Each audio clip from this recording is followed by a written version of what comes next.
And voice time for our first interview segment. We have joining us this morning to look at issues around women participation in politics, as well as several issues around women. There are a whole lot of, in fact, our lives revolve around women. So when we talk about women issues, it's serious business. We have joining us this morning the National Women Leader of the All Progressives Congress, APC, Dr.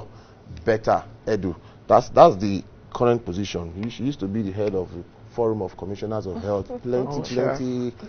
Good morning, Dr. Betta Edu. Good morning, and I'm happy to be here. I can see you representing. The dress is, all green, blue, broom.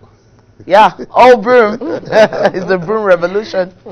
Okay, so we'll get you to react to some of the issues about whether election will hold or not hold. But first of all, how is the campaign going? We see you everywhere. You've been to Yobe, you've been to Adamawa. So how is the APC campaign going at the moment?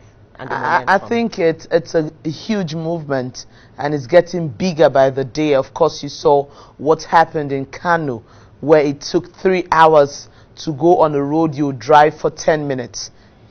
People everywhere, people with organic love, screaming, say Tinubu, say Nigeria. So it could tell you that this is where this elections is headed. And of course, we've seen even larger crowds in other states.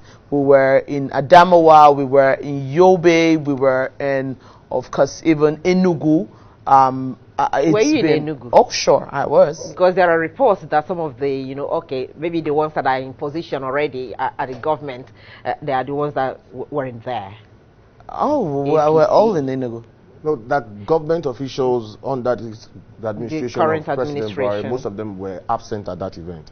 The only person who was not at that event was the Minister for Foreign Affairs. And of course, right now he's not even in Nigeria. He's on an official assignment. So you don't expect that he would be there. That was the only person. Every other person was on ground, fully represented in Enugu. In fact, I couldn't even believe that that was Enugu because of the mammoth crowd that we had in Enugu, because of course one would want to think that it should be typically another party, but we had a lot of support, and you could see a reactive, engaging crowd screaming Tinubu. It was just really awesome, and I must really congratulate the people of Enugu State for embracing our presidential candidate.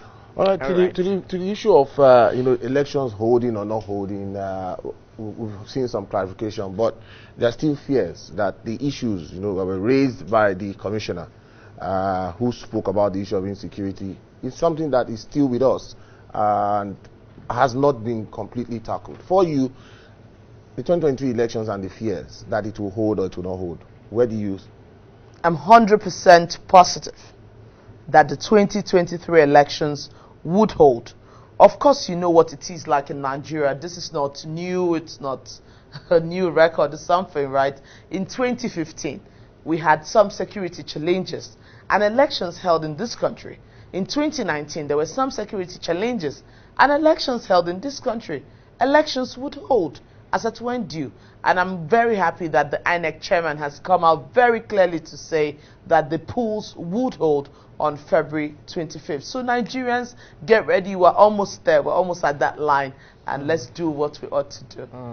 And Nigerians are resilient people who want to, adapt to whatever situation they find themselves. Even when the country was set to break up or was predicted to break up, it didn't eventually break up. We're still very much together. Okay, so let's get to the women issues now. 4.1 women representation in Nigeria and in parliament, 67% in Rwanda, and 57% in Senegal. Is that something we should be proud of as the biggest economy in Africa when it comes to women representation? Not at all. We still strongly believe that women representation in Nigeria is really on the low.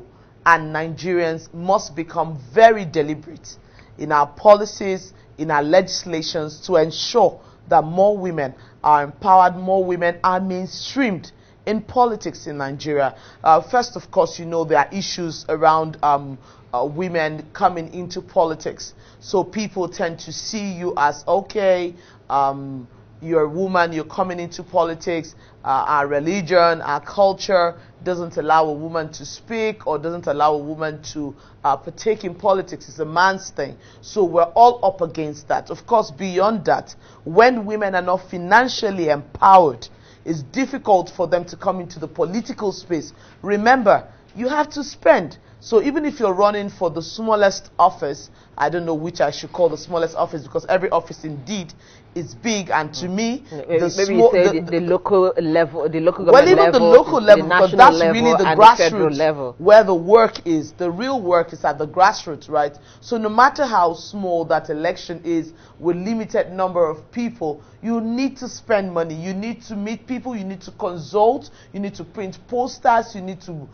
get agents that will report at the polling unit to man your vote. All of those things are needed, and funds are needed to handle all of this. So in such a situation, you definitely need to be financially empowered before you can go out to run elections. So we need to deal with the root cause of why women are not actively involved in politics.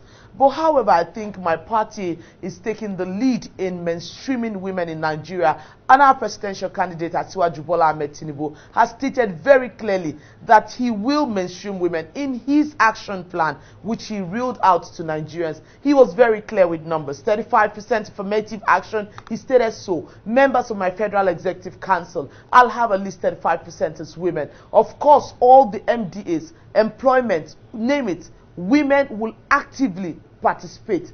Even as little as employment and contract, they will be deliberate about ensuring that more women have it.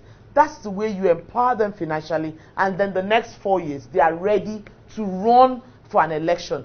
Beyond this, of course, if you look through the numbers of women who are running for elections, that's candidates in the various political parties, you can see the huge gap with APC and other parties.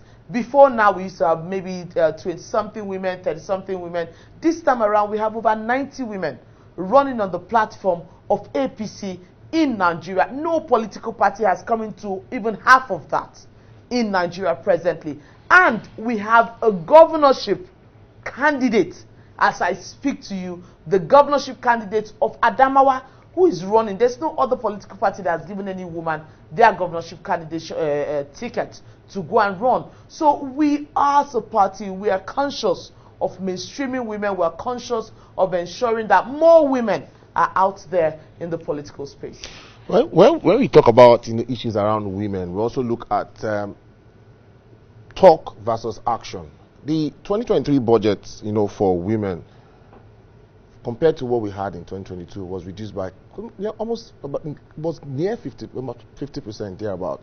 So when you say your presidential candidate has promised, and we look at what has happened in the last 7 years, can we really trust that statement? Because when you get into power, then you begin to see the reality. Because what we're being told right now is that there's no money. You have to understand that everybody needs money, so women, and then you have issues like that, that keep coming up.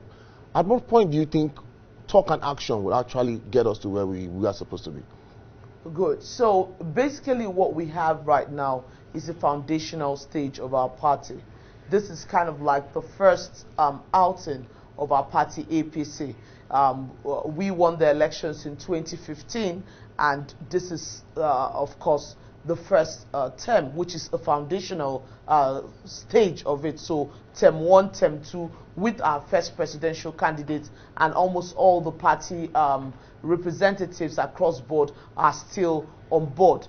They have built the foundation.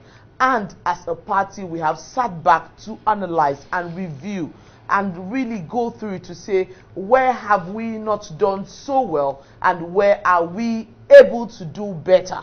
Right? And women's participation is one of the areas which, at that critical strategic meeting, we said we must be deliberate about doing better. Remember, we had some bills go to the House or the National Assembly and didn't scale through, even though the president has instructed